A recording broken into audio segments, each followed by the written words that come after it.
Purva. Sir, in case if you are sharing the screen is not visible.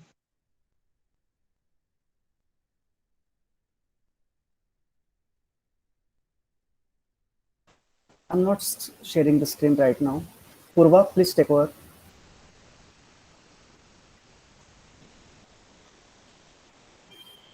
पूर्वा देशपांडे ऐकू येतंय?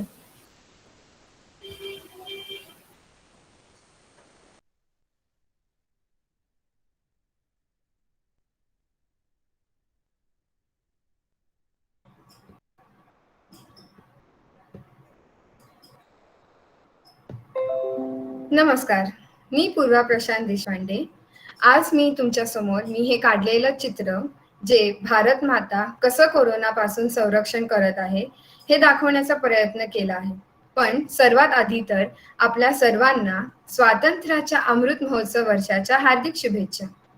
अमृत महोत्सवाची सुरुवात झाली असूनही आपण तो जल्लोष, तो आनंद दाखवू शकत नाही जो आपण गेली कित्येक वर्ष अनुभवत आहोत. कारण कोरोनाचं सवाट अजूनही आहे आणि या परिस्थितीत आपल्याला मनमानी करून चालणार नाही, तर सावधगिरीने आपल्याला कोरोनावर मात केली पाहिजे. मानवी साखळी करून आरोग्याबाबतीत दक्ष राहून मास्क वापरणे, सॅनिटाईज करणे, सोशल डिस्टन्सिंग मेंटेन करणे अशा नियमांचे काटेकोर पालन करणे फारच गरजेचे आहे. कोरोना काळात ज्या निस्वार्थ हेतूने आणि हिमतीने कोरोना वॉरियर्स आपल्याला मदत करीत आहे, आपण देखील त्याच हिमतीने आणि मदतीने एकजुटीने देखील सगळ्यांना मदत करणं फारच गरजेचे आहे. जेथे जमेल तेथे माणुसकी दाखवणे गरजेचे आहे.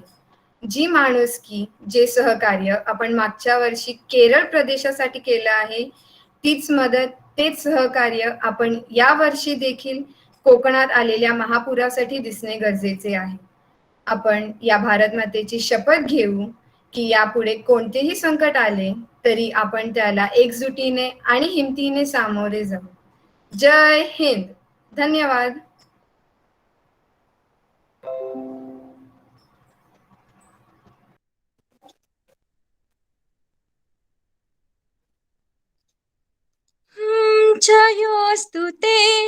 जयोस्तु ते श्री महान्मंगले शिवास्पदे शुभदे स्वतंत्रते भगवती त्वामहं यशोयुतां वन्दे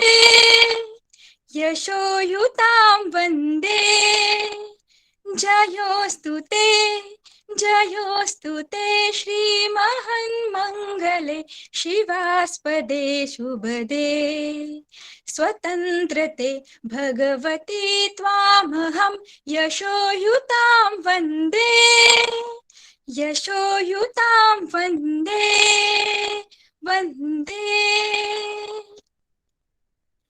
स्वातंत्र्यवीर सावरकरांनी लिहिलेलं हे प्रेरणादायी गीत हे आजही आपल्या स्मरण जागतं ठेवतं.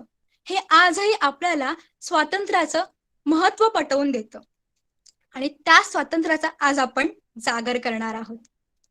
ह्या 15 ऑगस्टला आपण स्वातंत्र्याच्या अमृत महोत्सवी वर्षात पदार्पण करीत आहोत. आपल्या सगळ्यांचं मनापासून अभिनंदन आणि शुभेच्छांसह स्वागत. नमस्कार, मी श्रद्धा कदम, मराठी विभाग व मराठी प्रबोधनाने आयोजित केलेल्या या विशेष कार्यक्रमात तुम्हा सगळ्यांचं मनापासून स्वागत करते. मित्रमैत्रिणींनो, दरवर्षी आपण 15 ऑगस्टला स्वातंत्र्य दिवस साजरा करतो. तसा तो उद्याही करत आहोत. परंतु पुढल्या वर्षी या स्वातंत्र्याला तब्बल 75 वर्ष पूर्ण होतील.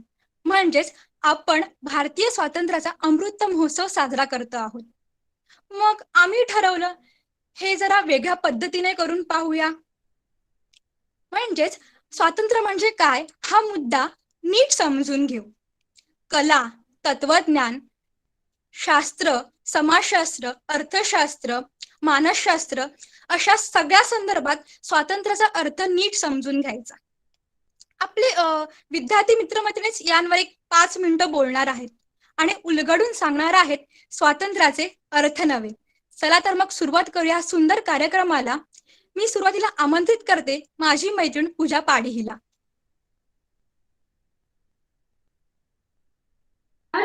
माझं नाव पूजा पाढी. नमस्कार, माझं नाव पूजा पाढी. मी क.जे. सोमय्या कला व वाणिज्य महाविद्यालयात शिकते आणि मी TY BA ला आहे. मी आपल्यासमोर कवी कुसुमाग्रज यांनी लिहिलेली स्वातंत्र्य देवीची विनवणी ही कविता सादर करणार आहे. स्वातंत्र्याला 50 वर्षे जेव्हा पूर्ण झाली तेव्हा त्यांनी ही कविता लिहिली. 50शीची उमर गाठली अभिवादन मज करू नका. 50शीची उमर गाठली अभिवादन मज करू नका. मीच विनविते हात जोडून वाट वाकडी धरू नका. सूर्यकुलाचा दिव्य वारसा प्रियपुत्रांनो तुम्हा मिळे. सूर्यकुलाचा दिव्य वारसा प्रियपुत्रांनो तुम्हा मिळे. काळोखाचे करून पूजन घुबडाचे व्रत करू नका. अज्ञानाच्या गळ्यात माळा अभिमानाने घालू नका. अज्ञानाच्या गळ्यात माळा अभिमानाने घालू नका. अंधव्रतांच्या कुजट कोठारी दिवा गीतासम दडू नका. जुनाट पाने गळून पालवी नवी फुटे हे ध्यानी धरा. जुनाट पाने गळून पालवी नवी फुटे हे ध्यानी धरा. 21वे शतक समोरी 16 वास्तव रडू नका. वेतन खाऊन काम टाळणे हा देशाचा द्रोह असे. वेतन खाऊन काम टाळणे हा देशाचा द्रोह असे. करतील दुसरे बघतील तिसरे असे सांगून सुटू नका. जनसेवेस्तव असे कचेरी ती डाकूंची नसे गुहा. जनसेवेस्तव असे कचेरी ती डाकूंची नसे गुहा. कोणाचे लुटू नका. बोथट पुतळे पथापथावर ही थोरांची विडंबना. बोथट पुतळे पथापथावर ही थोरांची विटंबना. कणभर त्यांचा मार्ग अनुसरा. वांज गोडवे गाऊ नका. सत्ता तारक सुधा पण सुधाही मादक सहज बने. सत्ता तारक मादक सहज बने. करीन मंदिर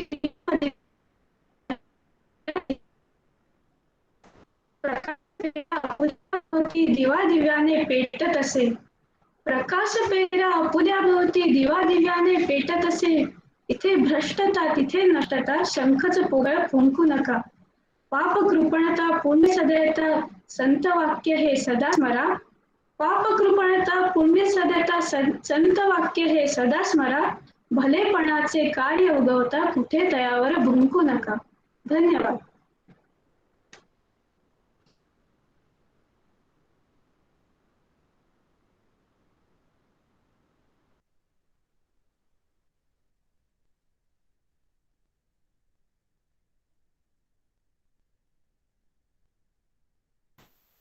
श्रिया. हो सर. नमस्कार, मी श्रिया टिळक क.जे. सोमय्या कला आणि वाणिज्य महाविद्यालयाची SYBA ला आहे आणि आज मी तुमच्या समोर सादर करणार आहे स्वातंत्र्याचा इतिहास. आपलं भाग्यच आहे खरं तर की आपण स्वतंत्र भारतात जन्माला आलो. स्वातंत्र्य सेनानींच्या अपरिमित त्यागामुळे आपल्याला आजचा सुवर्ण दिवस बघता येतोय. आज मी तुम्हाला असे काही उद्गार घोषणा सांगणार आहे जे स्वातंत्र्य लढ्याच्या इतिहासात अजरामर झाले. स्वराज्य हा माझा जन्मसिद्ध हक्क आहे आणि तो मी मिळवणारच. बाळ गंगाधर टिळक यांनी केलेल्या या घोषणेने स्वातंत्र्य संग्रामादरम्यान असंख्य भारतीयांमधील देशभक्तीची ठिणगी पेटली. असं त्यांनीच तरुणांच्या शिक्षणावर भर दिला आणि समाजातील सर्व स्तरातील लोकांना एकत्रित केले. त्यांच्या घोषणेने लोकांना पूर्ण स्वातंत्र्य मिळवण्यास प्रवृत्त केले आणि त्यांच्यामध्ये देशाबद्दल प्रेम देखील निर्माण केले. तुम मुझे खून दो मैं तुम्हें आजादी दूंगा ही घोषणा नेताजी सुभाषचंद्र बोस यांनी दिली. या घोषणेचा शाब्दिक अर्थ म्हणजेच मला रक्त द्या मी तुम्हाला स्वातंत्र्य देईन. त्यांनी घोषणा दिली देशाच्या स्वातंत्र्यासाठी. लोकांना अधिक सक्रियपणे लढण्यासाठी प्रेरित करणे हा त्यांचा उद्देश होता आणि त्यांनीच हजारो तरुण मनांना मातृभूमीसाठी आपले प्राण देण्यास प्रेरित केले. इन्कलाब जिंदाबाद हा नारा भारतीय स्वातंत्र्य सेनानी मौलाना हजरत मोहनिब यांनी तयार केला होता, परंतु सर्वात प्रभावी भारतीय क्रांतिकारांपैकी एक भगतसिंग यांनी लोकप्रिय केला होता. हे तेच होते ज्यांनी 23 वर्षांच्या तरुण वयात देशासाठी प्राणांची आहुती दिली. इन्कलाब जिंदाबाद या घोषणेचा अर्थ क्रांती दीर्घायुषी राहो. त्यातून त्यांच्यामध्ये देशभक्तीची भावना आणि स्वातंत्र्यपूरक भावना जागृत झाली. सरफरोशी की तमन्ना अब हमारे दिल में है, देखना है जोर कितना बाजुए कातिल में है. रामप्रसाद बिस्मिल यांच्या या ओळी त्यांच्या देशभक्तीपर कवितेतून घेतल्या गेल्या आहेत, ज्याचा वापर नंतर भारतातील सत्ताधारी ब्रिटिश सत्तेला आवाहन देण्यासाठी घोषवाक्य म्हणून केला गेला. ह्या घोषणेने काळाची गरज स्पष्ट केली आणि लोकांना ब्रिटिश साम्राज्याविरुद्ध स्वातंत्र्यासाठी लढा देण्याचे आवाहन दिले. बिस्मिल हे त्या काळातील सर्वात भावान देशभक्त लोकांपैकी एक होते. ह्या घोषणा ऐकून आज पण आपल्या आतील देशभक्ती जागी होते. तर मग चला ह्याच जोशाने आपण आपली लढाई जिंकूया. भारत माता की जय. वंदे मातरम. धन्यवाद.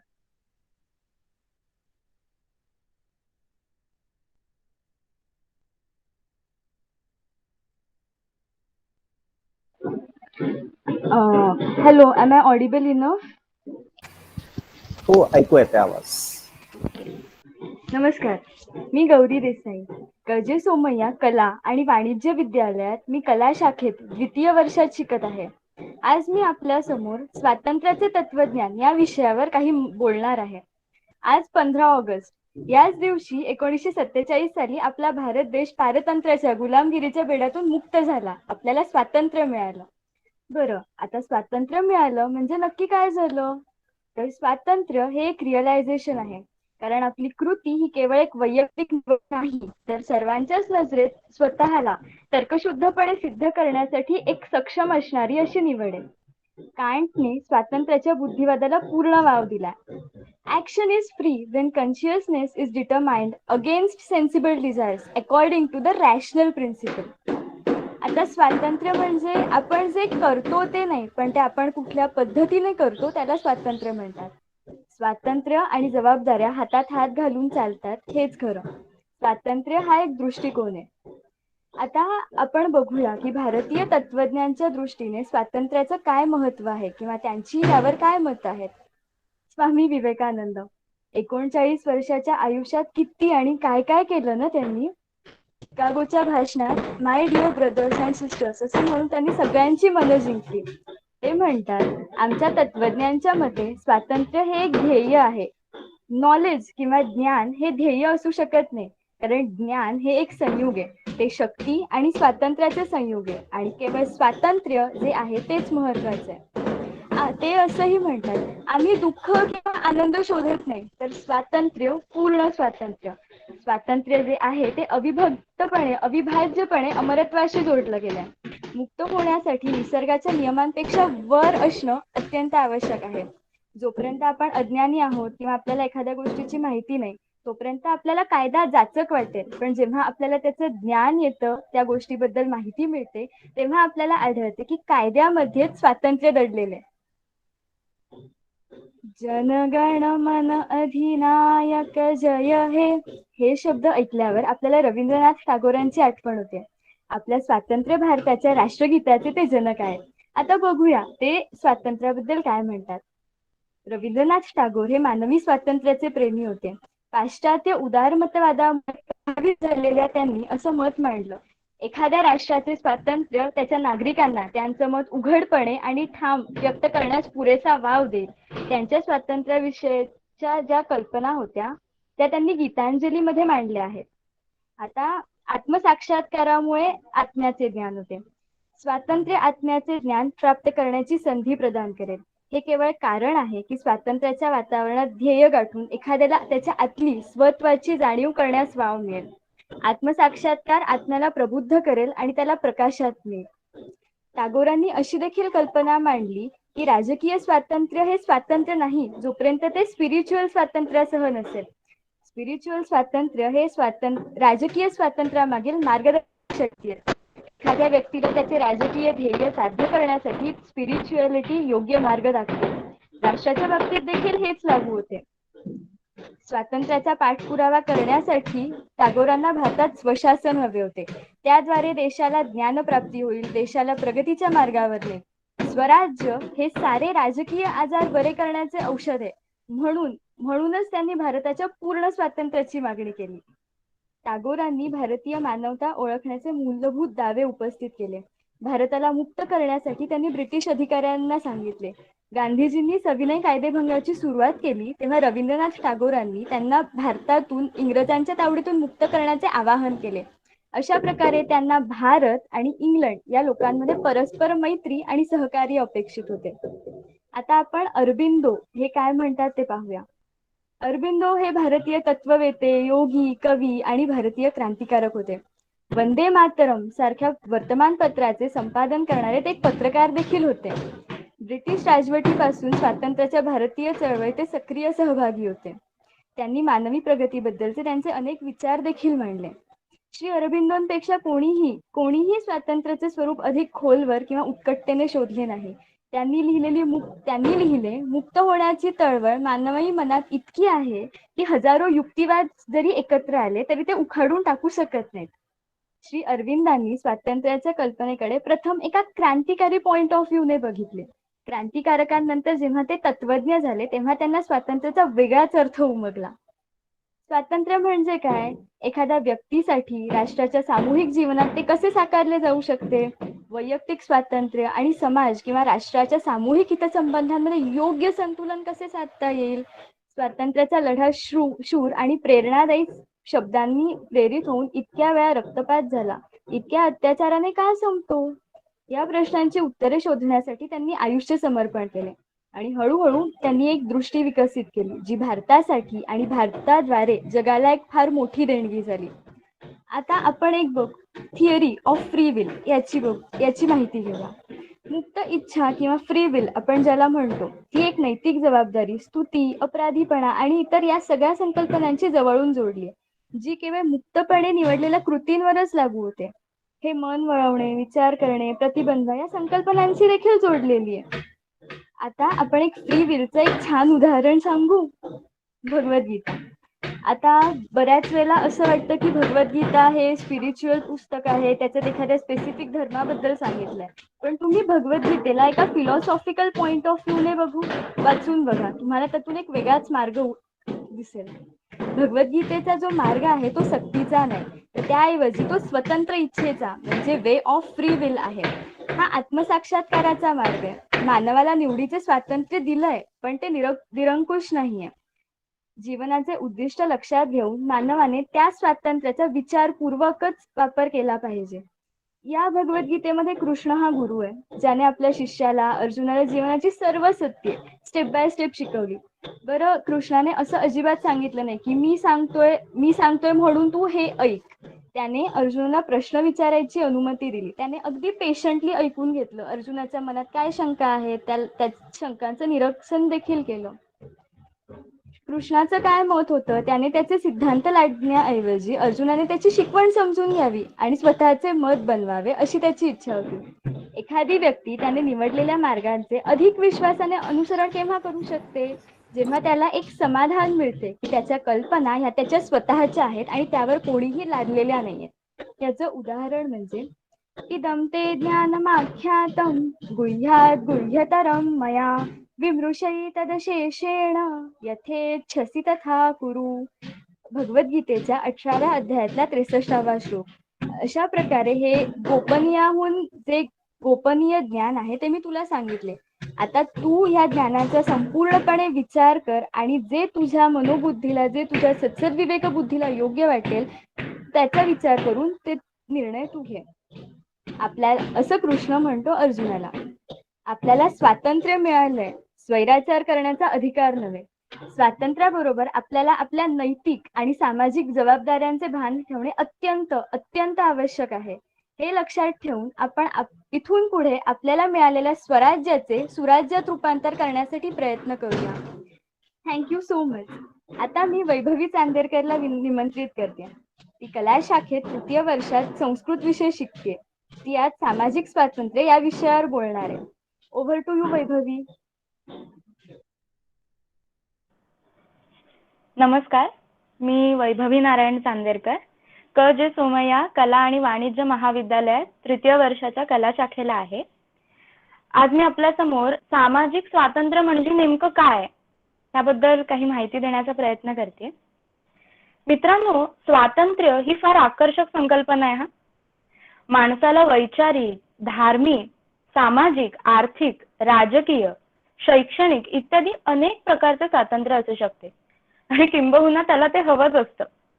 कुठेही राहण्याचं, हवा तो व्यवसाय करण्याचं, हवा तो जीवनसाथी निवडण्याचं, हवं ते वाचण्याचं, लिहिण्याचं, प्रकटीकरण करण्याचं असेही स्वातंत्र्य त्याला हवे असते. स्वातंत्र्याची संकल्पना कितीही विस्तारता येते आणि ती कमीही करता येते. माणूस ज्या कुठल्या परिस्थितीत असतो त्यात तो सतत स्वतःला घडवत किंवा बदलत राहण्याचा प्रयत्न करतो. हे मनुष्य प्राण्याचं एक वैशिष्ट्यच म्हणावं लागेल. यासाठी त्याला जे पर्याय असतील त्यातील हवा तो पर्याय जर निवडता येत असेल तर तो स्वतःला स्वतंत्र किंवा मुक्त समजतो. स्वातंत्र्याची कल्पना ही व्यक्तिगणिक वेगळी असते. हजारो वर्षे माणूस म्हणून विकसित होत असताना झालेले संस्कार आणि एक व्यक्ती म्हणून समाजात वाढताना वावरताना होत राहणारे संस्कार यातून स्वातंत्र्याची कल्पना निर्माण होते. समग्र अशा स्वातंत्र्याचा विचार करू लागता माणसाच्या लक्षात येतं की दिसण्याचं, वागण्याचं, बोलण्याचं असं बाह्य स्वातंत्र्य जसं त्याला हवं असतं तसंच आपल्या आतही एक स्वातंत्र्य दडलेलं आहे. मनातील वेगवेगळ्या प्रकारचे भय, मनाला झालेला त्रास, चिंता, दुःख, काळजी यांपासूनही त्याला मुक्तता हवी असते आणि त्याकरिता मानसिक शक्तीची गरज असते. मानसिक शक्ती जर व्यक्तीजवळ असेल तर त्या व्यक्तीचा विकास होण्यास मदत होते आणि अर्थातच व्यक्तीचा विकास झाला तर राज्याचा, देशाचा विकास सुद्धा आपोआपच होतो. कारण कसं आहे, शेवटी देश म्हणा, राज्य म्हणा हे व्यक्तींनीच तर मिळून बनलेलं असतं ना. म्हणून समाजाच्या स्थैर्यासाठी राज्याची सार्वभौम सत्ता जेवढी आवश्यक आहे तितकीच व्यक्ती जीवनामध्ये स्वातंत्र्याला त्याचंही महत्त्व आहे. सर्व लोकांना स्वतःच्या व्यक्तिमत्वाचा सर्वोत्तम विकास साधण्याची संधी जर सामाजिक स्थितीत प्राप्त होते त्याची जोपासना करणे म्हणजे स्वातंत्र्य होय. स्वातंत्र्याच्या संकल्पनेविषयी वेगवेगळे दृष्टिकोन असल्यामुळे स्वातंत्र्याचे वेगवेगळे प्रकार मानले जातात. नैसर्गिक स्वातंत्र्य, व्यक्ती स्वातंत्र्य, नागरिक स्वातंत्र्य, राजकीय स्वातंत्र्य, आर्थिक स्वातंत्र्य ही आणि अशी अनेक प्रकारची स्वातंत्र्य असतात. यापैकी नागरिक स्वातंत्र्याला सामाजिक स्वातंत्र्य असं म्हणतात. एक नागरिक म्हणून समाज जीवन जगत असताना व्यक्तीला जी स्वातंत्र्य आवश्यक असतात त्याला सामाजिक स्वातंत्र्य म्हणतात. सामाजिक स्वातंत्र्य हे राज्याकडून व्यक्तीला दिलं जातं व त्याच्या संरक्षणाची व्यवस्था देखील केली जाते. भाषण स्वातंत्र्य, लेखन व मुद्रण स्वातंत्र्य, धर्म स्वातंत्र्य, संघटना निर्माण करण्याचं स्वातंत्र्य, भ्रमण स्वातंत्र्य, संपत्ती मिळवणं व तिचं जतन करण्याचं स्वातंत्र्य इत्यादी स्वातंत्र्ये सामाजिक स्वातंत्र्यांमध्ये समजली जातात. सामाजिक स्वातंत्र्य उपभोगत असताना सर्वांना ते समान रीतीने उपभोगता आलं पाहिजे. एका व्यक्तीने ते उपभोगत असताना दुसऱ्याच्या स्वातंत्र्यावर अतिक्रमण करून चालत नाही. सामाजिक स्वातंत्र्य हे देश, काळ, परिस्थितीनुरूप बदलणारं असतं. तसंच यामुळे शांतता व सार्वजनिक सुरक्षितता जर धोक्यात येत असेल व नैतिकता आणि सामाजिक स्वास्थ्यासाठी ते जर हानिकारक ठरत असेल किंवा गुन्हेगारी व अनैतिक व्यवहाराला त्यामुळे जर प्रोत्साहन मिळत असेल तर राज्याच्या सुरक्षिततेच्या दृष्टीने त्यावर आवश्यक ती बंधने राज्याला टाकता येतात. थोडक्यात काय तर समाजहित साधण्यासाठी व्यक्तीच्या सर्वांगीण विकासाला पूरक ठरतील आणि व्यक्तीचं स्वातंत्र्य धोक्यात न आणता समाजहिताचेही संरक्षण करता येईल अशा काही अटी आणि नियम तयार करून राज्य संस्थेमार्फत त्यांची अंमलबजावणी समाजाने करणे आवश्यक असते. यालाच सामाजिक स्वातंत्र्य म्हणतात. धन्यवाद. आता मी राजकीय स्वातंत्र्य या विषयावर बोलण्यासाठी आपल्या महाविद्यालयातील द्वितीय वर्ष कला शाखेतील देव शहा याला आमंत्रित करते.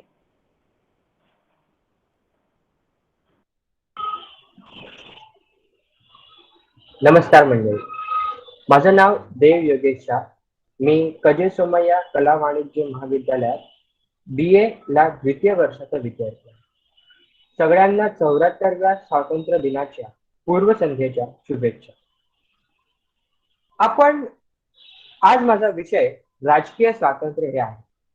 आपण 15 ऑगस्ट 1947 रोजी स्वातंत्र्य तर मिळवले, पण आपल्या राजकारणात तो खरोखर पाळले जाते का? राजकीय स्वातंत्र्य म्हणजे नेमकं काय आणि भारतात त्याचं महत्व काय? अशी अनेक प्रश्न आहेत.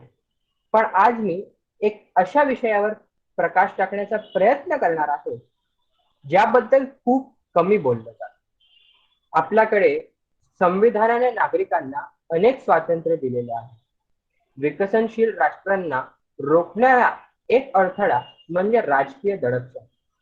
पॉल कॉलियंड्रेने ओळखलेल्या 4 मुख्य दारिद्र्य सापळ्यांपैकी एक म्हणजे वाईट प्रशासन.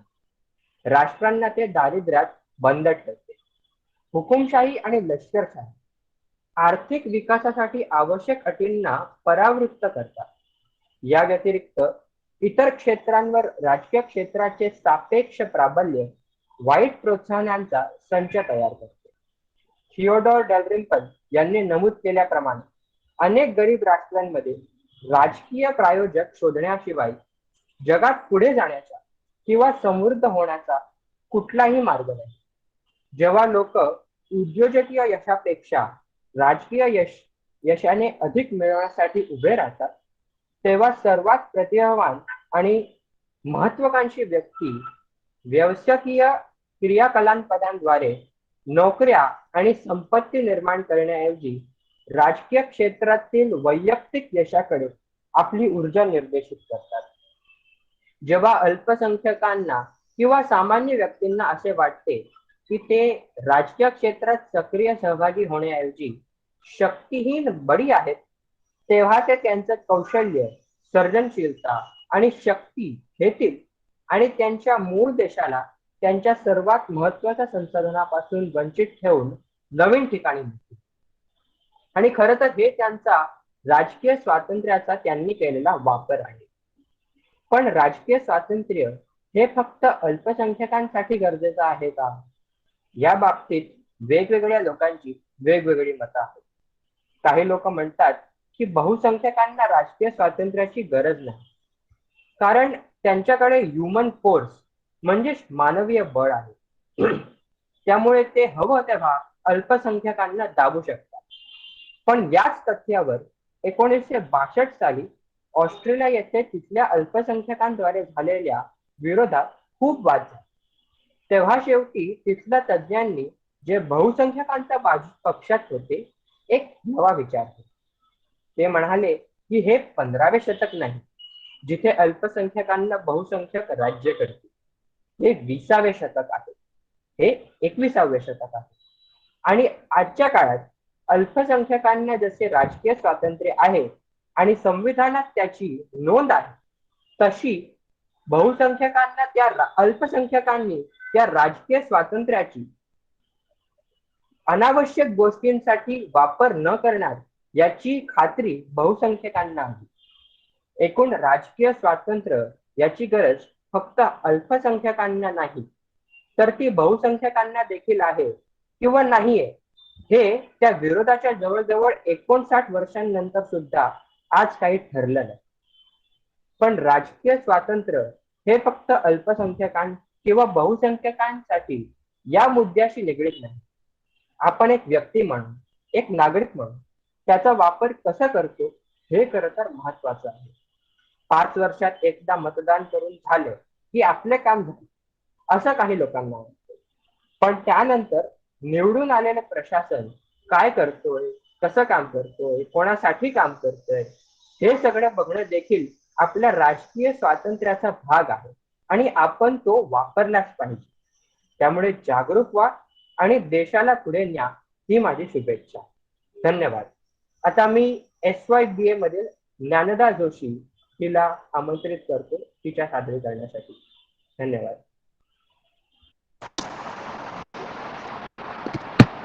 Thank you, Dev. Well, I'm going to speak about the psychological perspective towards freedom. So, in the foremost sense, while outlooking the psychological perspective towards freedom, we must accept the fact this perspective binds and blends with all other remaining approaches towards freedom, may it be political, social, cultural, educational, economical, anything, as to enjoy all these freedoms to their fullest and true sense. uh, it only binds and blends with the psychological freedom when it complements with each other. Psychology again is quite cautious of the fact that it should not interweave, overlap in acquiring the metaphysical stance. So what is a metaphysical stance though? Metaphysics is something that studies about infinite, about cause, about time, identity, self. So all of these higher cognitive behavioral patterns are not easily digestible, easily thought of for a common and general man. So psychology instead considers freedom as a purpose of productive engagement with the topic of human freedom. Coming towards psychological theories, Breham's theory of freedom and control states that freedom to pursue any free behavior as in of you and me, of all our individuals, if this free behavior is interfered with either elimination or threat of elimination, if you and me suppose are wanting to exercise our freedom, and if we are told or suggested not to do so, this kind of elimination or threat of elimination brings up a motivational condition that is called as reactance. Now this reactance in human behavior guides our human behavior to reinstating the eliminated and threatened options, by which I mean when people are told or are negated to practice their freedom, they act to counter the restrictions or pressure that is put on them. Why to counter them? Obviously, to protect and to restore their freedom and the control. Leaping ahead, Steiner, one of the again celebrated psychologists, distinguishes two types of freedom. What are those? Outcome freedom and decisional freedom. Outcome freedom is something wherein you set a proper goal or goal post to your outcome, and while going to those outcome goals, whatever freedom you exercise on it, when it leads to high probability of desiring outcomes, is called outcome freedom. Second is decisional freedom, wherein a person selects the outcomes or seeks the means to seek them. So when you decide through given choices, that is decisional freedom. Decisional freedom also incorporates the ability to learn from past and present decisions, which lead to change in capacity to decide freely. It is also identical to functional freedom, which roots itself in the belief of choice capacities. Choice capacities, why is that so? Because we are reflective of what choices we make, and these choices play a vital role in shaping our lives. Functional freedom is quite relative and high when the decisional structure is underdetermined. What do we mean by underdetermined? Underdetermination is something when we are stuck into social and moral dilemmas and we are not sort of clear about what to do. As our friend Gauri told about the case of Arjuna, he was counter-determined by the fact that what to do, to fight or not to fight. This is something known as underdetermined situation. And so when functional freedom is exercised in underdetermined situations, and this is also high and successful when the freedom exerciser or the freedom decider is quite highly rational, is rational and is skilled into his ethical moral systems. So when he is shaped into holistic, humanistic and secular ideals, he is quite sure of succeeding into practicing the functional freedom for his own betterment. On the contrary, most of our everyday decisions are not complex in nature. So our decisions are quite automated and subconscious. We don't usually face dilemmas like Arjuna every day in our life. But this doesn't make functional freedom less important, as deliberate decision making, the key component of functional freedom, is associated typically with the problematic decisions which are rare but are highly important in our lives. We don't always stuck ourselves into big questions, but when we are stuck with those questions, we should be quite sure about our ethical values, our self-reflective thoughts, and our own emotional awareness that we could go through it. Conclusively, as there is always room for broadening the approach towards perceiving freedom, I would like to believe that rather than accepting freedom merely in a sense of autonomy, fun, absence of obstacles, and being irresponsible and doing whatever and exercising your free will, instead of that, receiving and pursuing freedom, acquired freedom, to bridge the gap between feeling free and actually being free is more important. And so as to make conscious efforts to channelize our given freedom, maybe legally, constitutionally, channelizing that freedom in individual and societal betterment is the quite a need of time. Thank you. I'd like to invite my friend Pooja Malpani to speak on the economical aspect of freedom. Thank you. Thank you ध्यानदा।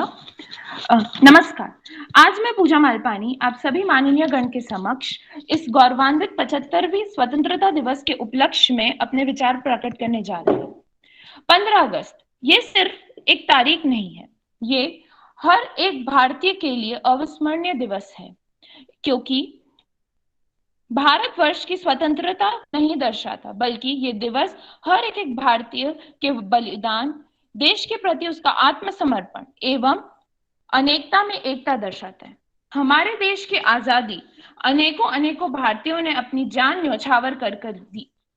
इस आजादी को पाने के लिए लड़े तो कई थे, पर याद कुछ रह गए। शहीद तो कई हुए थे, पर समाधि कुछ की बनी। आजादी के लिए बड़े तो कई थे, लेकिन बढ़ावा कुछ ने दिया।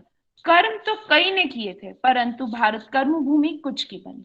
महात्मा गांधी, सुभाष चंद्र बोस, मंगल पांडे, बाल गंगाधर तिलक, पंडित जवाहरलाल नेहरू और न जाने कितने वीर भारत भूमि के पुत्रों ने अपने प्राणों का बलिदान देकर देश को अंग्रेजों से छुड़ाया। सत्य के मार्ग पर चलते हुए हमारा सिर्फ एक मूल उद्देश्य था, भारत माँ की आजादी, जिसे हमने न सिर्फ हासिल किया, परंतु साथ ही साथ पूरे विश्व को दिखा दिया कि हम भारतीय किसी से कम नहीं। 1947 आजादी का वो दौर खुशी का पल तो था, पर खुशी के साथ कई मुश्किलें भी साथ लाया था। भारत की अर्थव्यवस्था की हालत बहुत बुरी तरीके से खराब थी। अंग्रेजों ने हमारी अर्थव्यवस्था तहस नहस कर दी थी। उस समय भारत की अर्थव्यवस्था से लेकर जो आज भारत की अर्थव्यवस्था है, उसमें कई लोगों ने अपना योगदान दिया और इसको समझना हमारे लिए अति आवश्यक है। 1950 के दौरान भारत सरकार ने एक सटीक रणनीति अपनाई, जिससे हमारी अर्थव्यवस्था सुधर सके। भारत सरकार ने बड़े पैमाने पर उद्योगों का निर्माण किया एवं उनमें भारी मात्रा में पैसे लगाए। उनका मानना था कि उद्योगों में भारत की अर्थव्यवस्था जल्दी काबू में आ जाएगी और भारत आत्मनिर्भर बन जाएगा। Steel, chemical, machines, tools, locomotives, power आदि उद्योगों का चयन किया गया। इन उद्योगों का कार्य जोरों शोरों से चालू तो किया गया, परंतु कुछ ही समय पर इनका उल्टा असर दिखने लगा। उद्योगों पर ध्यान देते हुए कृषि एक तरफ हो गई और अर्थ विशेषज्ञों ने इस बात को नजरअंदाज कर दिया कि भारत एक कृषि प्रधान देश है तथा इस समय भारत में उच्च शिक्षा प्राप्त लोगों की संख्या बहुत कम थी। इसके साथ 1943 के अकाल को कौन भूल सकता है। कम फसल के उत्पादन के चलते लोग भूख के कारण मरने लगे। काम की तलाश में लोग शहरों की तरफ बढ़ने लगे और गांव खाली होने लगे। यह एक और कारण बन गया कि कम फसल के उत्पादन का। सरकार की रणनीतियों के हिसाब से सरकारी उद्योगों का ज्यादा फायदा दिया गया तथा निजी उद्योगों पर अति प्रबंधक लगाने की वजह से ऐसी नौबत आ गई कि उनको बंद करना पड़ा। सरकारी कार्य क्षेत्रों की अक्षमता की वजह से देश फायदे की जगह घाटे में उतर गए।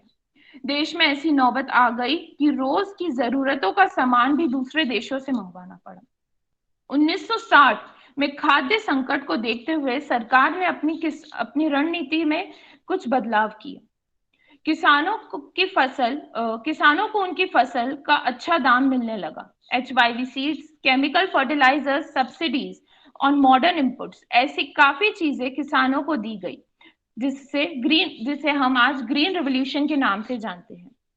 1991 1991 में एलपीजी मतलब लिबरलाइजेशन, प्राइवेटाइजेशन और ग्लोबलाइजेशन ऐसी विशेषताएं भारत अर्थव्यवस्था में लागू की गई। ये एक सबसे महत्वपूर्ण कदम लिया गया। इसके चलते देश की अर्थव्यवस्था ऊपर उठने लगी। ये तीनों भारतीय अर्थव्यवस्था के 3 ऐसे स्तंभ बन गए जो आज तक न डगमगाए न बदले गए। आज देश की अर्थव्यवस्था आजादी के वक्त से काफी अच्छी है, परंतु हमें मिलकर इसे और अच्छे स्तर पर ले जाना है। वतन हमारा ऐसे न छीन पाए कोई, रिश्ता हमारा ऐसे न तोड़ पाए कोई। दिल हमारा एक हमारी जान है। हिंदुस्तान हमारा है, हम इसकी शान है। धन्यवाद। जय Hind. I request Meera to take over. नमस्कार, माझं नाव मीरा परांजपे. मी TYBA मध्ये शिकते आणि BA साठी संस्कृत विषयाची निवड केलेली आहे. आजचा माझा विषय आहे स्त्रियांचे निवड स्वातंत्र्य. हा लेख मला ऑनलाईन मिळालाय आणि या लेखाचं पूर्ण नाव आहे स्त्रियांचे निवड स्वातंत्र्य आणि पुरुष सत्ताक जीन्स. जगात एकीकडे स्त्रियांना समान अधिकार मिळावेत यासाठी चळवळ उभी केली जाते, तर दुसरीकडे स्त्रियांनी कसं राहायचं, तिने काय कपडे घालायचे, कसे कपडे घालायचे, बलात्कारी पुरुषाबरोबर तू लग्न करणार का, तुला गाडी चालवण्याचा अधिकार नाही म्हणून इथल्या पुरुष सत्ताक व्यवस्थेकडून स्त्रियांना गुन्हेगार ठरवलं जात आहे. 21व्या शतकातही स्त्रियांच्या बाबतीत अशा प्रकारचा भेदभाव सगळीकडे पाहायला मिळतो. या विरुद्ध स्त्रिया एकत्र येऊन आवाज उठवतायत.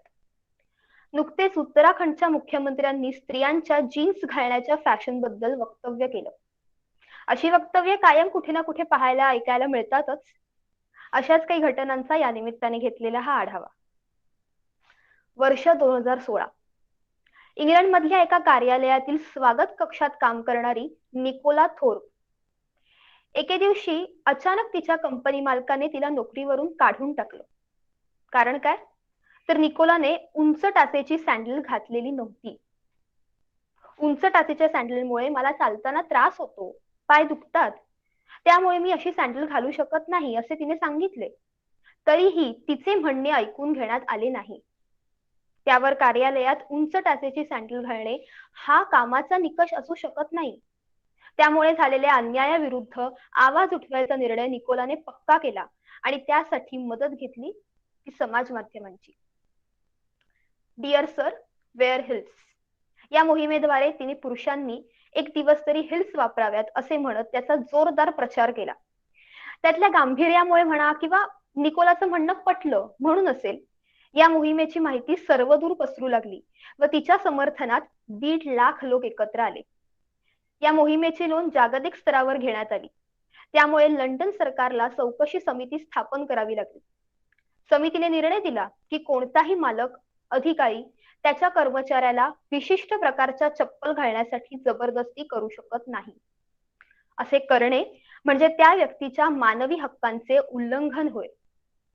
याचा सर्वात उत्तम परिणाम म्हणजे निकोलाला पुन्हा त्याच कंपनीत सन्मानपूर्वक सामावून घेण्यात आले. याच दरम्यान लिंगभेदाविषयी असलेल्या पूर्वग्रहदूषित विचारांना फाटा देत लंडनमध्ये एका लीगल फर्मने एक महत्वपूर्ण निर्णय अंमलात आणला. निकोलाच्या प्रकरणाची चौकशी सुरू असतानाच या लीगल फर्मने फर्म मार्फत केला जाणारा सगळा पत्रव्यवहार करताना फक्त डिअर सर न लिहिता डिअर सर और मॅडम असा उल्लेख करण्याचा नियम केला. तर जपानमधील कंपन्या आणि शासकीय कार्यालयातील एकूण 300 कर्मचारी येथून पुढे त्यांच्या कामाचे सादरीकरण जेंडर इंडिकेटर निकषानुसार करतील असाही निर्णय घेण्यात आला. हे सगळं होत असताना एका मासिकाने एक मजेदार मोहीम चालवली. त्यांनी सर्वांना प्रश्न टाकला, पुरुष एक दिवस उंच टाचेच्या चप्पल किंवा शूज किंवा सँडल हे सगळं घालून वावरतील का? या प्रश्नावर त्या मासिकाला खूप मजेदार उत्तरं मिळाली. उत्तरं मजेशीर होती नव्हती याहीपेक्षा असंख्य लोकांना उंच टाचेच्या सँडलच्या वेदना जाणवल्या असतील हेही नसे थोडके. त्यातच भर म्हणून उंच टाचेची पादत्राणे न घालण्याच्या मोहिमेला पाठिंबा दर्शवत कान महोत्सवात ज्युलिया रॉबर्ट अनवाणी रेड कार्पेटवर चालली. तर आईसलँड किंवा फ्रान्समध्ये स्त्रियांनी स्त्री पुरुषांना कमी अधिक वेतन तफावतीबद्दलचा निषेध एकत्र येऊन केला. हे सगळं वर्ष 2016 ते 2017च्या दरम्यान घडलं होतं. अशाच प्रकारची एक जोरदार मोहीम गेल्या 1 ते 1.5 वर्षापासून जपानमध्ये सुरू आहे. या मोहिमेचं नाव आहे कुत्सू.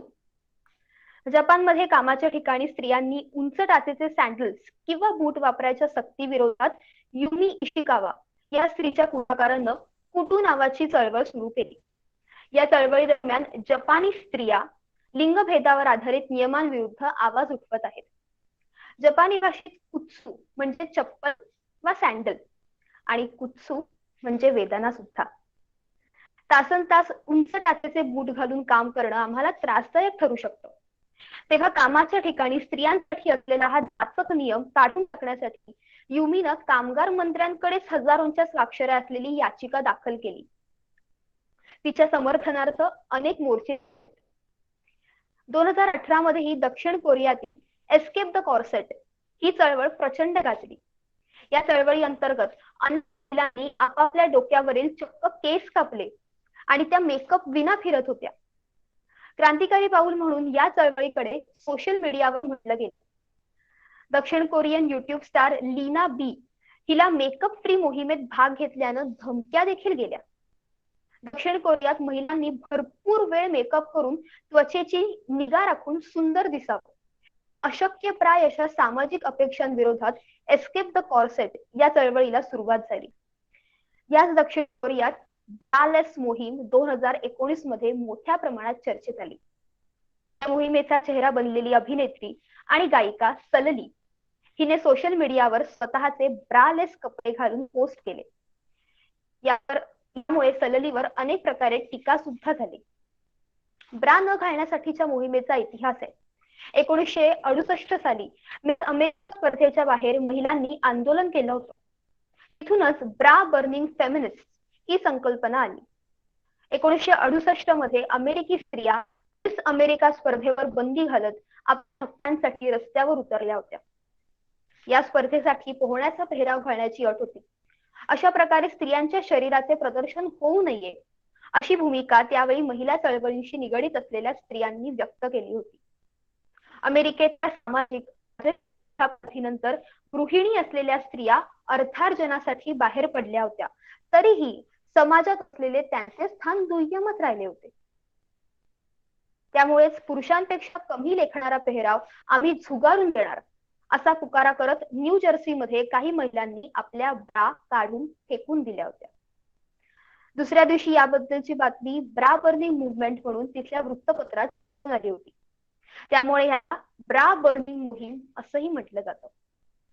सौदी अरेबियातील सामाजिक कार्यकर्ता लुजेन अल हथलौल यांना डिसेंबर 2014 मध्ये गाडी चालवण्याच्या आरोपात सौदी पोलिसांनी अटक केली होती. AFP वृत्तसंस्थेने दिलेल्या माहितीनुसार लुजेन अल हथलौल यांना गाडी चालवत देशात प्रवेश करताना अटक करण्यात आली होती.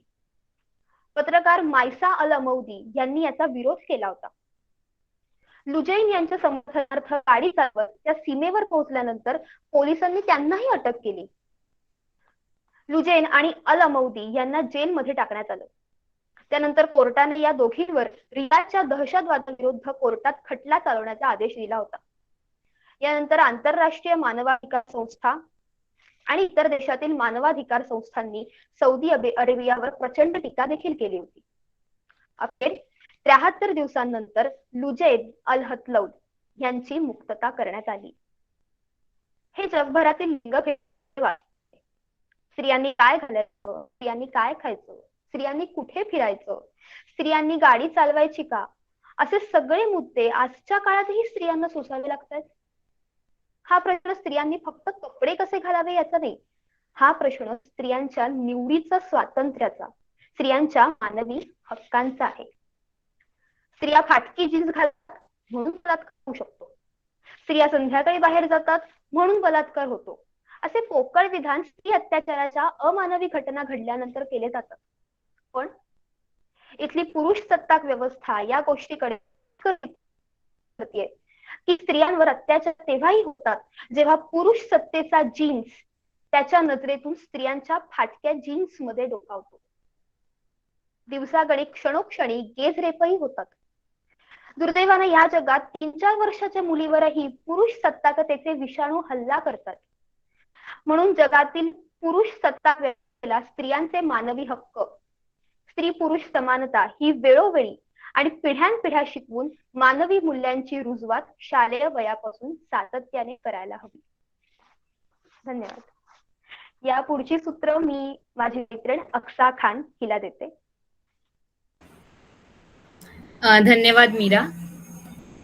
माझं नाव खान अक्सा, क.जे. सोमय्या कला आणि वाणिज्य या महाविद्यालयाची विद्यार्थिनी, तृतीय वर्ष कला शाखेत इंग्लिश लिटरेचरची स्टुडंट आहे. Professor Amruta Gangan, under her guidance, I have prepared something on the topic लेखकाचे स्वातंत्र्य. तर सुरुवात करते. त्या दिवशी मीनू खूप चिडलेली. का? तर ती घरी नसताना आईने तिची सिक्रेट डायरी पाहिली.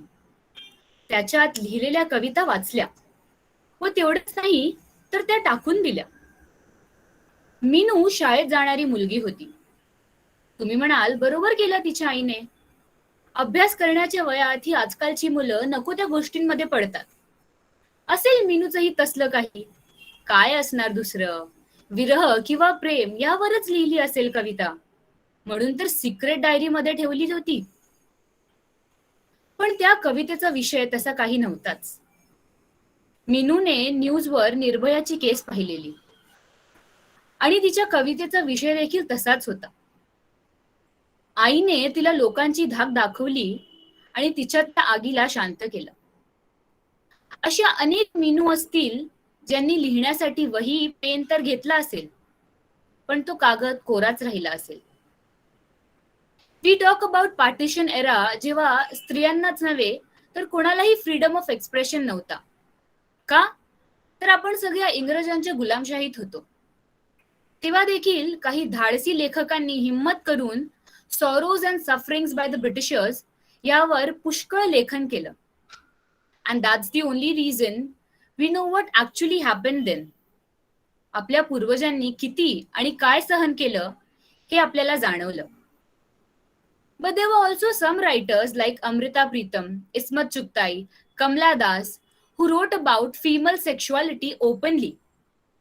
Kamla Das spoke about female sexual hunger, but eventually त्यांना सामाजिक बहिष्कार सहन करावा लागलं. Psychoanalyst Sigmund Freud says that लेखकाच्या लेखनात त्याच्या अपूर्ण इच्छा, आकांक्षा लपलेल्या असतात. त्याच्या लेखनात through symbolism or maybe through some characters, a writer tries to fulfill his/her aspirations or desires. आपण सगळ्यांनी पाहिलं आहे, एखादा माणूस जेव्हा समाजात होणाऱ्या आक्षेपार्ह कार्यांविरुद्ध लिहितो तर त्याला समाजाचा दुश्मन, देशद्रोही करार देऊन तुरुंगात टाकले जाते. Or at times the person is also killed. हे बोलताना मलाही दडपण आहेच, कारण कुणाला कधी काय ऑफेंड करेल हे सांगता येत नाही. असंच काहीसं त्या लेखकालाही वाटत असेल. तो बिचारा त्याचे विचार शेअर करायला जातो, बट त्याला कॉन्ट्रोवर्शियल असा टायटल समाजातर्फे दिला जातो. To be very honest, these controversies are mostly created by people for their benefit. एखादा माणूस म्हणतो, I have freedom of expression given by our own constitution, पण समाजाच्या भीतीने त्याचे विचार कागदांवर येण्याऐवजी मनातच घर करतात आणि जे बाहेर येतात त्यांना सहन करावं लागतं. If we look back in time, romanticists in English literature were the ones who bravely said, we will explore more mysteries. Logic is not something that satisfies our imagination.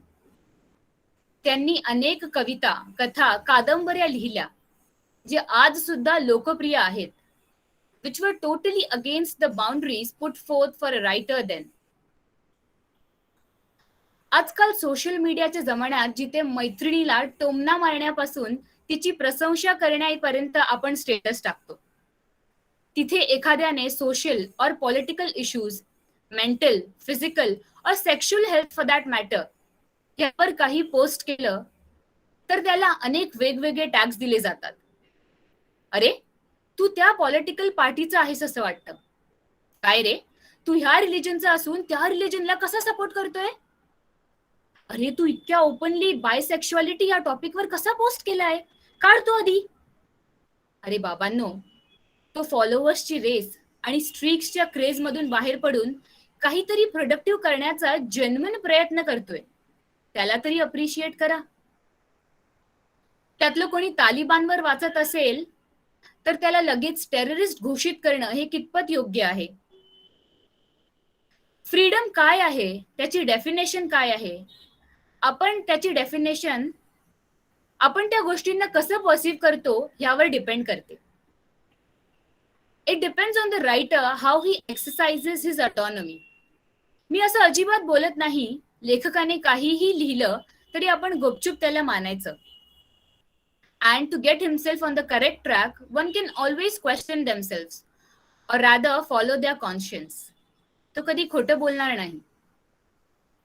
आपण कितीही आधुनिकतावादी झालो तरी बंधन अजून आहेतच. मीनूची आई तिची कविता स्वीकारेल का? तालिबान बद्दल वाचणाऱ्या मुलाला त्याचे मित्र स्वीकारतील का? ट्विटरच्या पोस्टला एक्सेप्ट केलं जाईल का? I still have no absolute answer for these questions. If I write something on controversial topics, what will happen? I feel controversy जरूरी नहीं होती नेशनल या सोशल ही हो.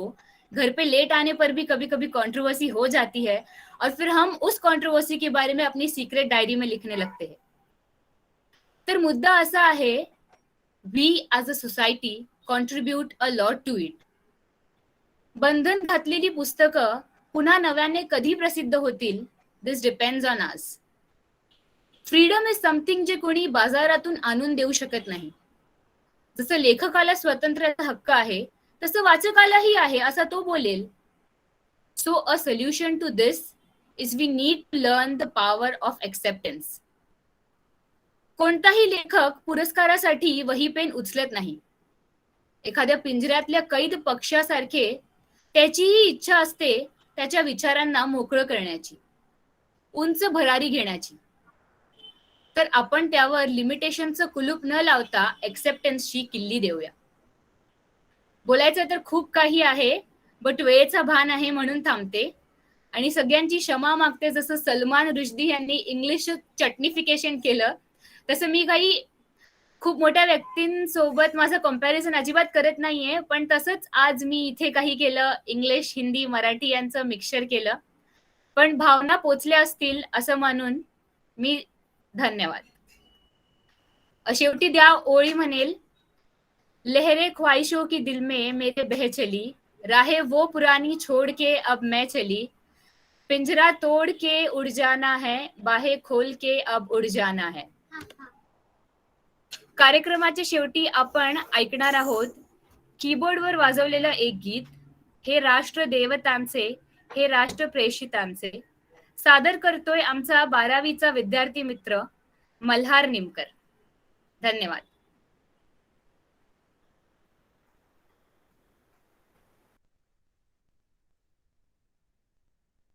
नमस्कार. सर्वप्रथम आपण आज स्वातंत्र्य दिनाच्या खूप खूप शुभेच्छा. आज मी स्वातंत्र्य दिनानिमित्त आपणासमोर एक गाणं सादर करीत आहे. हे राष्ट्र देवतांचे, हे राष्ट्र प्रेषितांचे.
धन्यवाद.